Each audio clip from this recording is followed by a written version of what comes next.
The volcanic rocks held warmth even after sunset, and that was the only comfort Ember knew anymore. The small creature pressed closer against the cooling stone, scales scraping softly in the darkness. 3 moons hung in the ash-colored sky above the planet Ashmar, their pale light making shadows dance across the empty wasteland. Ember was alone. The dragonling's stomach cramped with hunger again. It had been 2 days since the last meal, a scraggly root thing that tasted like metal and made everything hurt worse.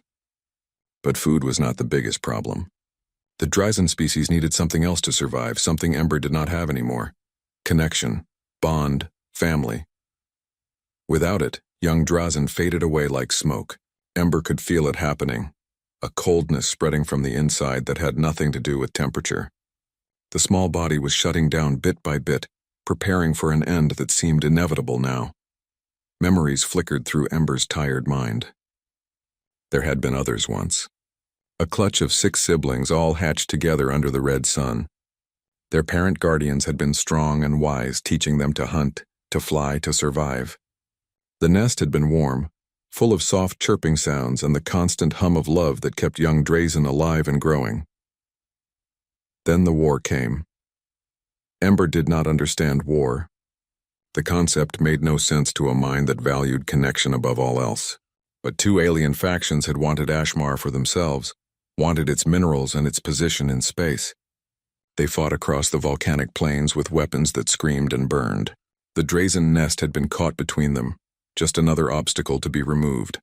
Everything had ended in fire and noise.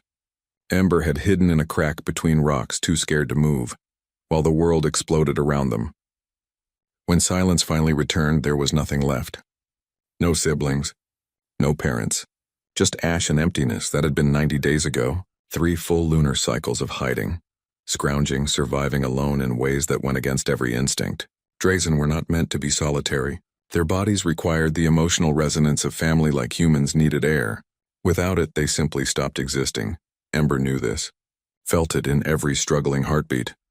Other aliens passed through the volcanic region sometimes. Ember watched them from hiding spots, hoping one might stop and notice, hoping someone might care. But the traders and soldiers and explorers all had their own concerns. A small orphaned creature meant nothing to them. Some species were actively hostile, seeing Drazen as pests or prizes to be captured. Ember had learned to stay hidden, to stay quiet, to stay alive just one more day. But the days were running out now. The dragonling's eyes grew heavy as the night deepened. Sleep offered brief escape from the loneliness. In dreams there was still warmth and family. In dreams, everything was whole again. Ember's breathing slowed, small chest rising and falling with effort. The volcanic rock beneath no longer felt warm enough. Nothing felt warm enough anymore. Then something changed, a vibration in the ground, subtle but distinct. Ember's eyes cracked open, instincts flaring despite exhaustion. Something large had landed nearby, another ship, another group of aliens passing through.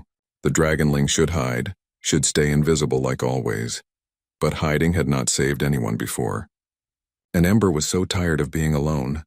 The vibration pattern felt different this time, not the harsh mechanical thunder of military vessels. Something smoother, quieter. Curious despite everything, Ember dragged the small body upright and crept toward the ridge overlooking the landing zone. Below, a ship rested on the volcanic plain. It was smaller than the warships, rounded and worn from travel. A single figure emerged from the hatch, covered in a protective suit that gleamed dully in the moonlight. The figure moved carefully across the rough ground, stopping periodically to examine rocks and take samples. Ember watched with fading interest. Just another researcher or scout. They would leave soon like all the others. No point in hoping for anything different. The figure came closer, following some path only they could see. Ember should retreat now, should disappear back into the shadows. But the dragonling's body would not cooperate anymore. Too weak, too empty, too done with fighting. Let it end here then. At least under the stars instead of alone in the dark. Ember's legs gave out. The small body tumbled down the rocky slope, scales scraping and wings tangling uselessly. Everything spun and hurt and then suddenly stopped as the dragonling landed in a heap near a thermal spring. The ground vibrated again. Footsteps approaching. Ember tried to move, tried to run, but nothing worked properly anymore. This was it. Whatever happened next would be the end of the story.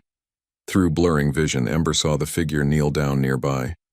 The helmet of the suit retracted, revealing a face unlike any the Dragonling had seen before. Smooth skin, strange features, hair that caught the moonlight. The being's eyes were wide with concern, not threat. Those eyes looked kind. The being reached out slowly, carefully, making soft sounds that might have been words. Warm hands touched Ember's scales, gentle and sure. Something was pressed against the Dragonling's mouth, liquid that tasted clean and good. More sounds, more gentle touches, more of that strange kindness that Ember had forgotten existed. For the first time in 90 days, something inside the Dragonling's chest unclenched slightly. The cold that had been spreading paused just for a moment. This strange creature, was trying to help. Actually trying to help. Ember made a sound, barely more than a whisper. A questioning chirp that asked the only thing that mattered anymore. Please do not leave me alone. The being's face softened further, and somehow Ember understood the answer, even without words. Those kind eyes promised something the Dragonling desperately needed to believe. I am here now. Dr. Anna Wright had been collecting rock samples when her scanner detected something unexpected. The readings showed biological signatures that should not exist on this particular stretch of Ashmar. Every documented species on the planet stayed far from the volcanic zones. Too hot, too toxic, too dangerous, yet something living was out here. She followed the signal across the rough terrain, her suit protecting her from the sulfurous air and extreme temperatures. The work kept her mind occupied, which was good. Anna had learned over the years that an occupied mind was a manageable mind. Idle thoughts led to memories, and memories led to places she could not afford to go. Not anymore. The biological reading grew stronger as she approached a cluster of thermal springs. Anna's breath caught when she saw what lay crumpled beside the steaming water. A creature, small and covered in dark scales that reflected the moonlight, wings folded awkwardly against its sides. Eyes closed, body still. For a terrible moment, Anna thought she was too late. Then she saw the faint rise and fall of the creature's chest. Her training should have told her to be cautious. Unknown species could be dangerous, could carry diseases, could react unpredictably to contact. But something deeper than training kicked in, something that recognized suffering when it saw it. Anna dropped to her knees beside the creature, retracting her helmet despite protocol. She needed to see clearly, to assess the situation properly. The creature was young. That much was obvious from its size and the soft texture of its scales. And it was dying. She pulled emergency supplies from her pack. Water first, clean and filtered. She supported the creature's head gently, dribbling liquid between its lips. Most of it ran out, but some went down. The creature stirred slightly, a good sign. Next came the medical scanner. Anna passed it over the small body, watching readouts flicker across the screen. Severe malnutrition, dehydration, something else too. Something the scanner labeled as critical but could not properly identify. A biological imbalance of some kind affecting multiple systems. Anna worked quickly, administering what help she could with her limited veterinary supplies. She had treated injured animals before during her research trips. This was not so different. Just focus on the immediate problems. Keep the creature stable. Figure out the rest later. The creature's eyes opened slowly, revealing depths of awareness that startled Anna. Not just an animal then. Something more. The eyes held intelligence, fear, and something that looked heartbreakingly like hope. Anna spoke softly, not expecting the creature to understand words, but hoping tone would communicate what language could not. It's okay. You're safe now. I've got you.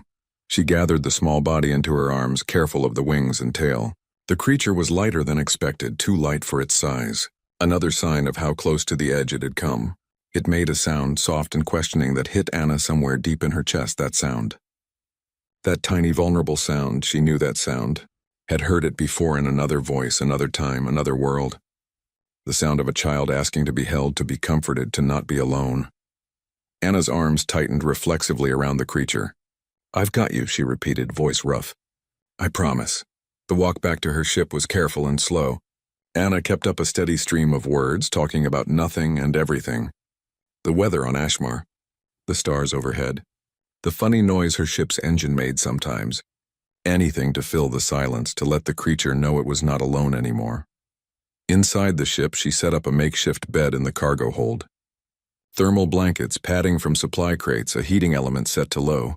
She placed the creature down gently and it immediately curled into a tight ball, shivering despite the warmth. Anna sat beside it, one hand resting lightly on its scales. She could feel the heartbeat fast and thready, fighting to survive. She pulled up her ship's database on her tablet, searching through entries on Ashmar's native species. Nothing matched. She expanded the search parameters, going broader through the galactic catalog. Page after page of alien life forms scrolled past until finally there, a species called Drazen, dragon-like beings from the outer rim. The physical characteristics matched perfectly. Anna read faster, absorbing information. Intelligent species, empathic abilities, social creatures who lived in family groups. Critical detail: juvenile Drazen required emotional bonding to survive. Without connection to family, young Drazen experienced systemic failure and death within approximately 100 days of separation. Her eyes found another line. Drazen were nearly extinct in this sector. Hunted, displaced, caught in various conflicts they had no part in starting. Anna looked at the creature sleeping fitfully beside her. An orphan then, alone and dying not just from lack of food or water, but from lack of love. The idea was almost too cruel to comprehend. She thought about her own loss years ago now, but never truly distant. The colony accident. The explosion. Her daughter's hand slipping from hers in the chaos. The empty years that followed, filled with work and distance and the careful management of grief that never quite healed. Anna had promised herself she would never open her heart like that again.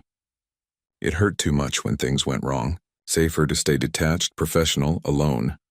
But looking at this small dying creature, she knew that promise had already been broken. Had been broken the moment she saw those intelligent eyes open and look at her with desperate hope. She could not save everyone. She knew that. The universe was full of suffering and loss and terrible things beyond anyone's control. But maybe, just maybe, she could save this one. Anna settled more comfortably on the floor, keeping her hand on the creature's scales. Its breathing seemed a little easier now. The shivering had decreased. Small improvements, but improvements nonetheless. "My name is Anna," she said quietly. "I don't know if you can understand me, but I want you to know something. You're not alone anymore. I don't know exactly what you need, but I'm going to figure it out. And I'm not leaving you." The creature stirred, made a sound different from before, softer, almost content. It shifted position, pressing closer against Anna's side, seeking warmth and contact. Anna felt something break open inside her chest, something she had kept locked away for years. It hurt, but it was a good hurt. The kind that meant frozen parts of yourself were thawing out, coming back to life. She began to hum, an old melody from Earth. A lullaby her own mother had sung, that she had sung to her daughter. The tune drifted through the quiet ship, simple and soothing. The creature's breathing synchronized with the rhythm, deepening into something that might actually be restful sleep. Anna kept humming, kept watch, kept her promise. Neither of them was alone anymore. 5 days had passed since Anna found the Dragonling, and her research camp had transformed into something between a laboratory and a home. Equipment and supplies cluttered every surface. But in the center of it all was Ember. That was what Anna had started calling the creature, after the warm glow of its scales and certain light. Ember was stronger now, able to walk and move around the camp with growing confidence. The physical recovery had been remarkable once Anna figured out the proper nutrition requirements. A combination of mineral supplements, protein compounds, and the natural sulfur from Ashmar's thermal vents seemed to do the trick. But the other requirement, the emotional bonding, that was more complicated. Anna sat at her workstation, reviewing data on her screens while Ember dozed nearby on a cushioned mat. The information she had gathered about Drazen biology was fascinating and troubling in equal measure. Young Drazen literally needed emotional connection to survive. Their nervous systems were wired for empathic feedback, constantly sensing and responding to the feelings of family members around them. Without that feedback, their bodies began shutting down. It was not psychological. It was purely biological. Like humans needed oxygen, Drazen needed love. The database entry Anna had found earlier contained a grim timeline. Unbonded juvenile Drazen died within 5 cycles of separation from family. Ember had been alone for nearly 4 cycles when Anna found them. The Dragonling had been days, maybe hours, away from complete system failure. But something unexpected was happening now. Against all scientific probability, Ember was recovering, not just physically, but in all the ways that mattered for Drazen's survival. The biological markers were improving. The empathic centers were stabilizing. Ember was bonding with Anna. It should not be possible. The database was very clear that Drazen bonding required specific emotional frequencies and pheromone exchanges unique to their species. Humans did not produce the right signals. The biology was completely incompatible.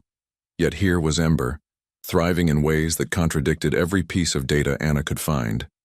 She watched the Dragonling sleep, chest rising and falling peacefully. Ember had started following Anna everywhere, making soft chirping sounds whenever they were separated even briefly. At night, Ember refused to sleep unless Anna was nearby, often curling up right against her side. The behavior reminded Anna painfully of her daughter at that age, always wanting to be close, seeking comfort and security in physical presence. The similarity made Anna's chest ache with old grief and new affection tangled together. Ember's eyes opened, immediately seeking Anna across the room. Finding her, the Dragonling relaxed again and made a happy humming sound. Anna smiled despite herself. "Hey there, little one. Sleep well?" Ember stood and stretched, wings extending fully for the first time since Anna had found them. They were beautiful, translucent membranes stretched between delicate bones, catching the light in rainbow patterns. The wingspan was impressive, nearly twice Ember's body length. Anna pulled up her translation matrix, something she had been working on for days. Drazen had a complex language of sounds, body positions, and empathic pulses. The matrix could only handle the audible parts, but it was a start. She played a series of recordings she had made of Ember's various vocalizations, watching the program attempt to derive meaning. Slowly, patterns emerged. Certain sounds correlated with specific wants or feelings. A low rumble meant contentment. Sharp chirps indicated alarm. A particular trill seemed to be Ember's way of calling for Anna specifically. But there was one sound Ember had not made yet. According to the database, young Drazen made a specific purring noise only in the presence of accepted family members. It was an involuntary response, triggered by the secure feeling of belonging. Orphaned or rejected Drazen never made that sound. Anna wondered if Ember would ever feel safe enough to purr. She set the translation work aside and pulled out a container of the mineral mix Ember liked best. "Dinner time, kiddo." Ember bounded over with enthusiasm that made Anna laugh. The Dragonling was always hungry these days, making up for lost time. Anna hand-fed the supplements, watching Ember crunch through them happily.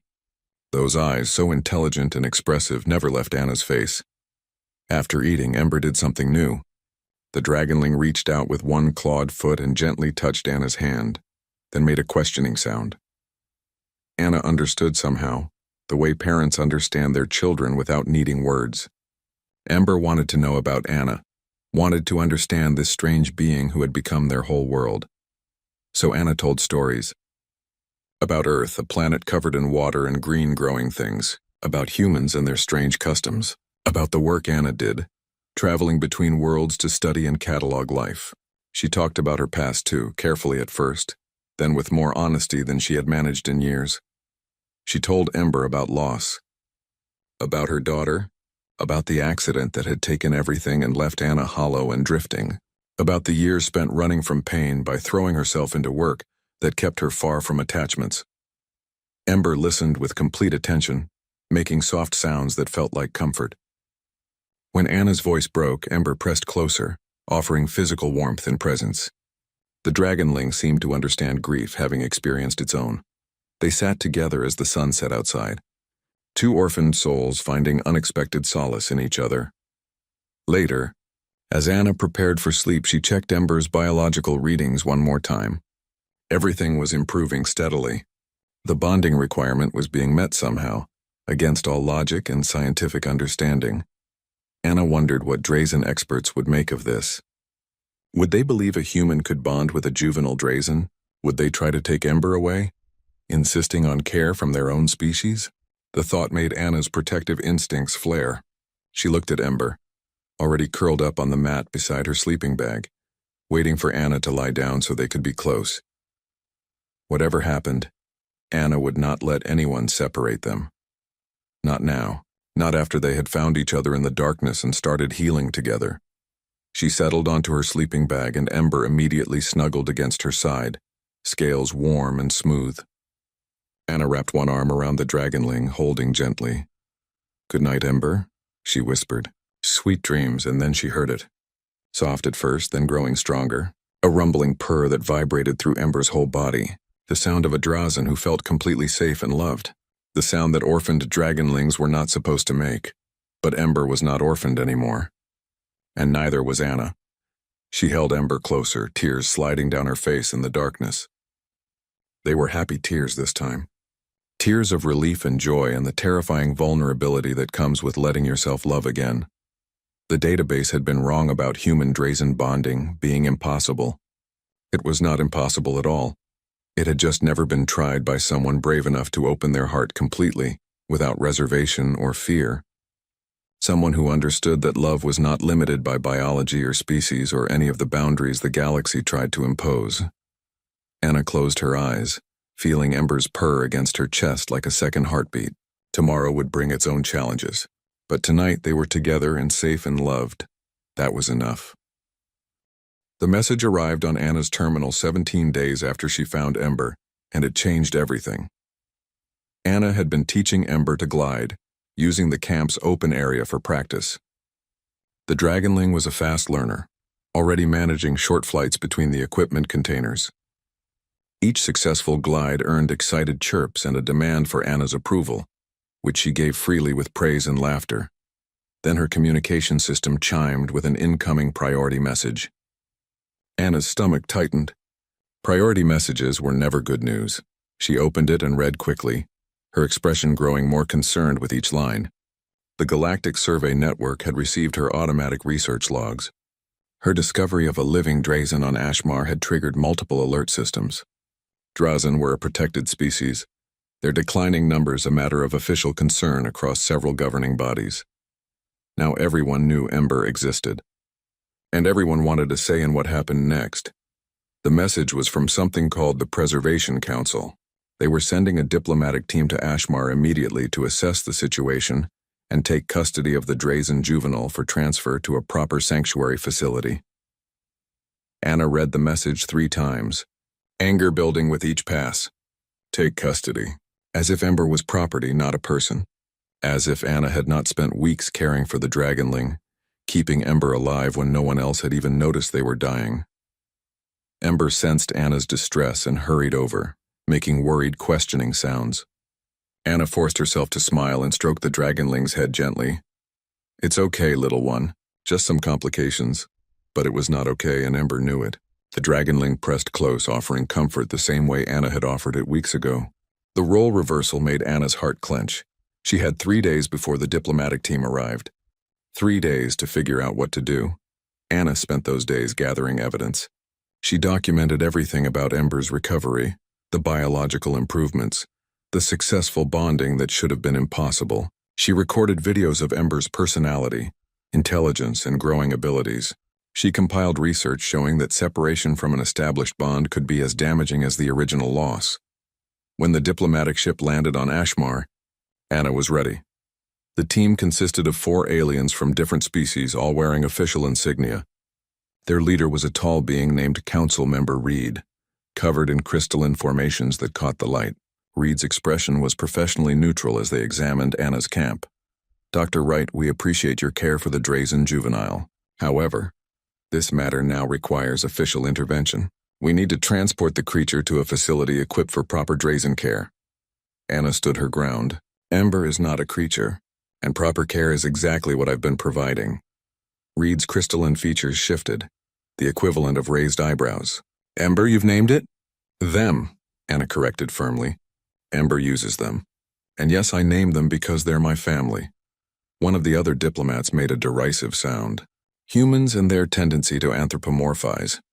Dr. Wright, you cannot possibly understand the complex needs of a Drazen juvenile.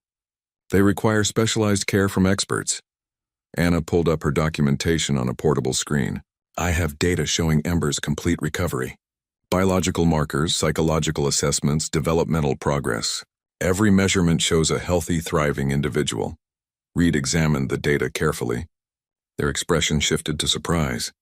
This is remarkable. The bonding requirements appear to be met. But that's impossible with a human caregiver. Impossible, but happening, Anna said. And if you separate us now, you'll reverse all this progress. Drazen juveniles die when bonded individuals are taken away. You know this. The diplomatic team conferred quietly among themselves. Reed turned back to Anna, their tone more measured now. We acknowledge your attachment, Dr. Wright, but there are larger concerns. Drazen numbers are critically low. Every juvenile represents potential for species recovery. The remnant Drazen clans have rights to any discovered juveniles. They may not accept a human bond as legitimate. Before Anna could respond, Ember emerged from inside the camp. The dragonling had grown significantly in recent weeks, now reaching Anna's waist in height.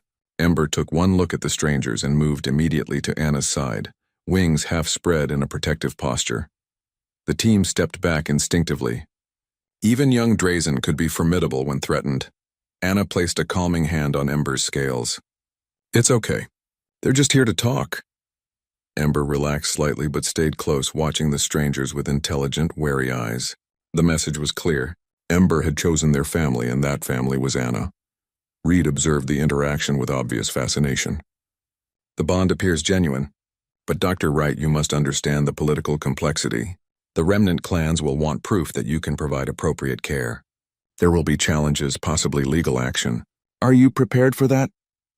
Anna met Reed's gaze steadily. I'm prepared to do whatever it takes to keep my family together. The answer must have satisfied something in Reed because they nodded slowly. Very well. We'll report your position. But Dr. Wright, I advise you to prepare thoroughly. The clans will test your commitment severely. After the diplomatic team left, Anna knew she had bought time but not safety. More people would come. More questions would be asked. And eventually someone would try to take Ember away by force. That night, Anna made a decision. She could not stay on Ashmar waiting for the next confrontation. They needed to leave, to find somewhere safe while she figured out how to navigate the complex politics of the situation. She began packing essential supplies, moving quickly and efficiently. Ember watched with growing anxiety, picking up on Anna's urgency. We're going on a trip, little one, Anna explained gently. Somewhere safer where we can think clearly. As she worked, another message arrived. This one was not from the Preservation Council. It was from the remnant Drazen clans, and the tone was much less diplomatic. They demanded immediate surrender of the juvenile. They questioned Anna's right to even be in contact with a Drazen. They threatened legal action and worse. Anna deleted the message and continued packing. They left Ashmar before dawn, Anna's small ship rising silently into the dark sky. Ember sat in the co-pilot seat, watching their world fall away below. The dragonling looked worried but trusting, secure in the knowledge that Anna would keep them safe. Anna hoped that trust was not misplaced. She had just made herself and Ember into fugitives, but staying would have meant losing each other, and that was not acceptable. She set course for the Outer Rim territories, places where records were less thorough and questions were asked less frequently. They would keep moving, stay ahead of anyone pursuing them until Anna could find a permanent solution. Ember made a soft, questioning sound. Anna reached over and squeezed the dragonling's clawed foot gently. I know this is scary, she said, but I promise we're going to be okay. I won't let anyone separate us. Ember's scales warmed under Anna's touch, and that familiar purr started up. The sound of complete trust and love. Anna felt the weight of responsibility settle heavier on her shoulders. She had made promises to this young being who had already lost so much. Now she had to keep those promises no matter what the cost. The ship jumped to faster than light speed, leaving Ashmar and its complications behind. Ahead lay uncertainty and danger. But they faced it together, a human and a dragonling who had found family in the most unlikely way. And Anna would fight the entire galaxy, if that was what it took to protect that family. Space stations in the Outer Rim asked fewer questions than those in controlled territories. Anna learned to navigate this new reality quickly, moving from one port to another, trading work for supplies and staying just ahead of the search patterns she knew were tracking them. Ember grew stronger with each passing week. The Dragonling was nearly full size now, able to fly properly instead of just gliding. Those wings could carry them both when necessary, something that had saved them more than once when they needed to leave somewhere in a hurry. They were at a fueling station called Drift Point when Anna heard the rumors.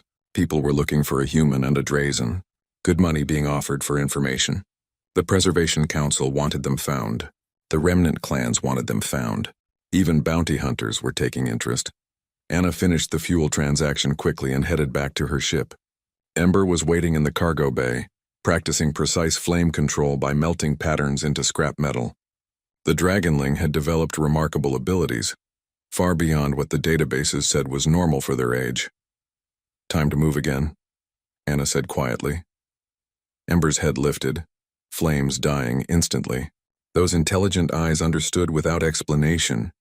The Dragonling gathered their few possessions while Anna prepped the ship for departure. They were almost away when 3 figures blocked the landing bay exit. Not officials this time. Mercenaries, judging by the weapons and the cold look in their eyes. The leader stepped forward, a scarred alien with too many arms.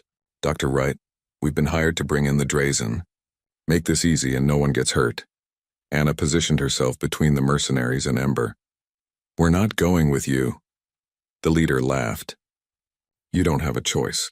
We've disabled your ship's weapon systems. You're outnumbered and outgunned." What happened next happened fast. Ember moved around Anna with speed that surprised everyone. The Dragonling's wings spread wide, making them look much larger and more threatening. A deep growl rumbled from Ember's chest, nothing like the soft sounds Anna was used to hearing. The mercenaries raised their weapons. Anna's heart stopped.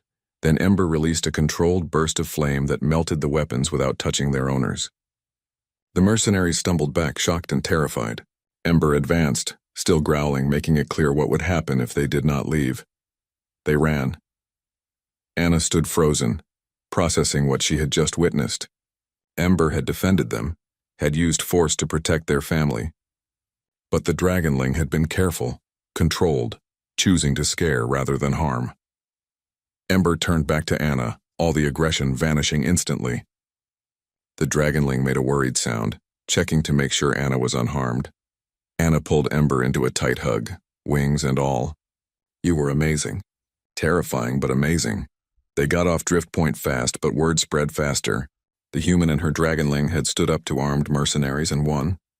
More people took notice. Some were threats, but others were curious, even admiring. At the next station, an elderly trader approached Anna while she was buying supplies. The trader was human, wearing the patched clothes of someone who had been traveling the rim for decades. "I heard about what happened at Drift Point," the trader said. "That took courage, standing up for your child like that." Anna was taken aback by the casual acceptance in the trader's voice. "Most people think I'm crazy for bonding with a Drazen." The trader smiled. "Most people don't understand humans very well. We're not like other species. We've got this strange ability to love just about anything that needs loving. It's our gift and our curse." The word stayed with Anna long after the conversation ended. A gift and a curse. She had never thought of humanity that way before. More weeks passed. More stations. More close calls. More moments where Anna and Ember had to trust each other completely to survive. And through it all, Ember watched humans. Studied them. Saw the way they helped strangers without expecting reward. The way they formed connections across species lines. The way they seemed to carry empathy like a default setting instead of something that required effort. At one station, Ember watched Anna spend an hour helping a distressed alien child find their parent. At another, they saw a human mechanic refuse payment from a refugee family. Small acts, but they accumulated into a pattern that fascinated Ember.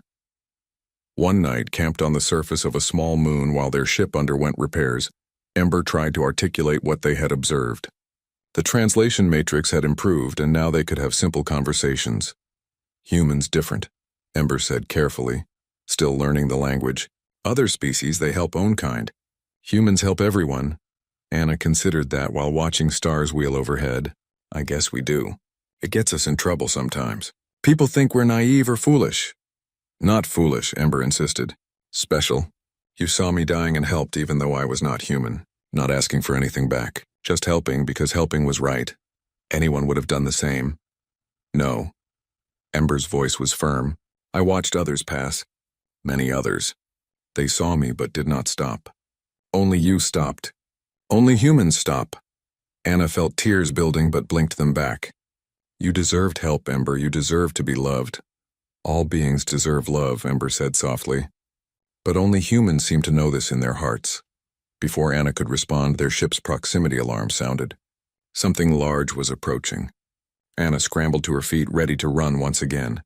But the ship that landed nearby was not a threat. It bore markings Anna recognized from her research. Remnant Drazen clan vessels. They had been found. Ember moved close to Anna, ready to fight or flee as needed. But the figure that emerged from the Drazen ship moved slowly, deliberately non-threatening. An ancient Drazen, scales weathered and scarred by long years. They approached with measured respect. I am Thornscale, the elder Drazen said in perfect galactic common. I lead what remains of the northern clans. I have been searching for you, Dr. Wright, but not for the reasons you fear. Anna kept one hand on Ember, ready to run. Then why? Thornscale's eyes, wise and ancient, moved between Anna and Ember, took in the obvious bond, the protective stance, the genuine family dynamic. Because I needed to see if the old prophecy was true, Thornscale said quietly. Our ancestors spoke of a species that would come from distant stars, beings who could bond with any life, who carried love as their greatest strength. We thought it was myth, but watching you and young Ember, I believe the prophecy spoke of humans. Anna stared. I'm just someone who helped a child in need. Exactly, Thornscale said. You did not help because Ember was Drazen or because you wanted something in return. You helped because you saw suffering and your heart could not allow it to continue. That capacity, Dr. Wright, is rare in the galaxy, precious beyond measure. Ember moved forward slightly, meeting Thornscale's gaze. The elder and the young Drazen communicated in ways Anna could not follow, a combination of sound and empathic pulses. Finally, Ember turned back to Anna and spoke clearly. Thornscale acknowledges you as true mother, recognizes our bond is real, will help protect us. Anna felt something loosen in her chest, tension she had carried for months finally releasing. The gathering spire floated in neutral space, a massive station where representatives from hundreds of species met to discuss matters of galactic importance. Anna had never expected to find herself here, standing before the Galactic Council with Ember at her side. But Thornscale had arranged it. After months of running, of hiding, of constantly looking over their shoulders, they finally had a chance to settle things permanently. The council would hear their case and make a ruling that would be binding across all member territories. Anna wore her best clothes, which were not very impressive after months of living out of a small ship. Ember looked magnificent, though, scales polished and gleaming, wings held with natural dignity. The Dragonling had grown into a striking young adult, and more than one council member stared with obvious surprise. The hearing room was enormous, with viewing galleries packed with observers. Anna recognized representatives from the Preservation Council, looking stern and official. Drazen from the remnant clans, their expressions unreadable, and others, so many others, all curious about the human and the Dragonling who had defied conventional wisdom. Council Chair Meridian called the session to order. The chair was an ancient being whose species Anna did not recognize, with skin that shifted colors as they spoke. We are here to determine the custody and care arrangements for the Drazen juvenile known as Ember. Dr. Anna Wright has claimed bond right as parent. The Preservation Council contests this claim, arguing that proper Drazen care requires species-specific expertise. Let us hear from both parties. The Preservation Council's representative went first, presenting their case with practiced efficiency. They showed data about Drazen biology, their complex needs, the traditional family structures.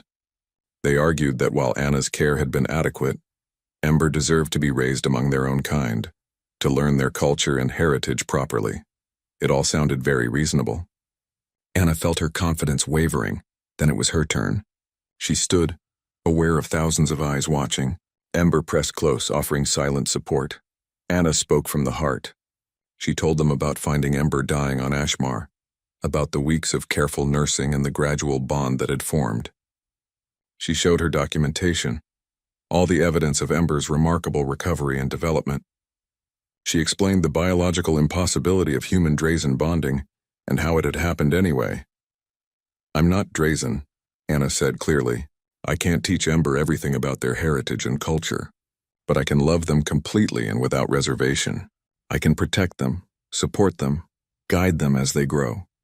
I can be the parent they need, even if I'm not the parent anyone expected. Council member Reed from the Preservation Council stood to respond. Dr. Wright, your dedication is admirable. But can you truly claim that your emotional attachment is what's best for Ember? Would they not benefit more from being raised by their own species, learning their own ways? Before Anna could answer, Ember moved forward. The Dragonling had been quiet until now, but clearly had reached the limit of patience with being talked about like they were not present. Ember's voice rang out in clear Galactic common, startling many in the gallery. I am Ember. I speak for myself. The entire chamber went silent. Young Drazen rarely spoke in council sessions, and certainly not with such confidence and clarity. Ember continued, words measured and deliberate. I was dying when Anna Wright found me. Not just body dying, but spirit dying. I had no hope left, no reason to continue. Anna gave me both. She gave me love without asking who I was or what species I belonged to. She simply saw that I needed help and provided it. The Dragonling's scales shifted color with emotion, a display that Drazen used for emphasis. You speak of what is best for me as if I have no voice in this choice. I choose Anna Wright as my mother. She is my family. To separate us would be cruel, and it would damage me in ways that all your proper Drazen care could never heal. Ember turned to face the full council. I have learned much traveling with Anna. I have seen humans help strangers, show kindness to those different from themselves, risk their safety for those who need protection. These are not common traits in the galaxy. They are special, precious. Anna represents the best of what humanity offers, and I am honored to be her family.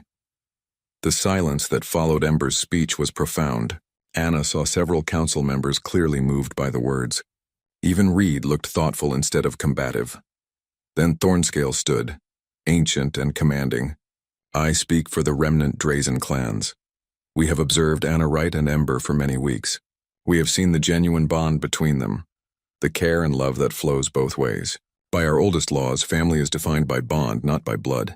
We recognize Anna Wright as Ember's true parent, and will support them against any who challenge this. More voices joined in. Representatives from other species, many of them humans, stood to share their own stories.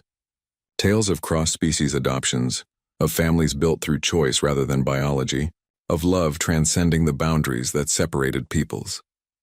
A human woman named Rachel told of adopting an alien child whose species was nothing like humans. A trader named Omar described his mixed-species crew who functioned as a family unit. Story after story, each one demonstrating that what Anna and Ember had was not unique to them, but part of a larger pattern of human behavior. Council Chair Meridian listened to it all, color-shifting skin moving through the full spectrum. Finally, they raised a hand for silence. It is clear that this case touches on something deeper than simple custody arrangements. We are being asked to recognize that family bonds can form across species lines, that love and care are not limited by biology. This is difficult for many species to accept, yet the evidence before us is compelling. The chair paused, then continued. The council rules in favor of Dr. Anna Wright. She is recognized as Ember's legal parent with all rights and responsibilities that entails. Furthermore, this case establishes precedent. Bond right shall be recognized across species when genuine family connections can be demonstrated. The gallery erupted in noise, some cheering, some protesting. Anna heard none of it. She pulled Ember into a tight embrace, both of them shaking with relief and joy. We did it, Anna whispered. You're mine and I'm yours, officially and legally. Ember's purr rumbled through them both, louder and happier than Anna had ever heard it. The weeks that followed were a blur of paperwork and arrangements. Thornscale helped them find a home on a peaceful world called Haven, a planet that welcomed mixed populations and asked few questions about unconventional families. The house was small, but perfect, with space for Anna's research equipment and plenty of room for Ember to fly. They settled in quickly, establishing routines and rhythms that felt like home. Other humans in the area reached out, many with their own adopted alien children or cross-species families. Anna and Ember found themselves part of a community that understood what they had built together. On their first evening in the new house, Anna sat on the porch watching the sun set. Ember landed beside her, having spent the afternoon exploring the area from above. Happy? Anna asked. Ember settled close, wings folded contentedly. Home? The Dragonling said simply. Safe. Loved. This is what I waited for in the darkness on Ashmar. This is what I hoped for without believing it was possible. Anna wrapped an arm around Ember, feeling the warmth of scales and the steady rhythm of that rumbling purr. We found each other, little one. Against all odds and conventional wisdom, we found each other. They sat together as stars began appearing in the darkening sky. Two beings from different worlds, different species, different biologies, yet family in all the ways that mattered. In the distance, Anna could see other houses lighting up as families settled in for the night. Human families, alien families, and dozens of mixed families like theirs. Haven was well named, a place where love could flourish without judgment or restriction. Ember pointed at the sky with one wing. Earth is out there somewhere. Your first home? Yes, Anna confirmed. Maybe someday we'll visit and I'll show you where I came from. And I will show you Ashmar again, Ember said. Not as a place of death, but as the place where we found each other. Anna smiled. I like that idea. They sat in comfortable silence until full darkness fell. Then together they went inside, to the home they had built through courage and love and an unwavering commitment to each other. The galaxy was vast and often harsh, but there were places in it where family could take root and grow, regardless of species or circumstance. Places where a human mother and her dragonling child could live in peace, bound together by the simple truth that love recognized no boundaries. And that was exactly what they had found.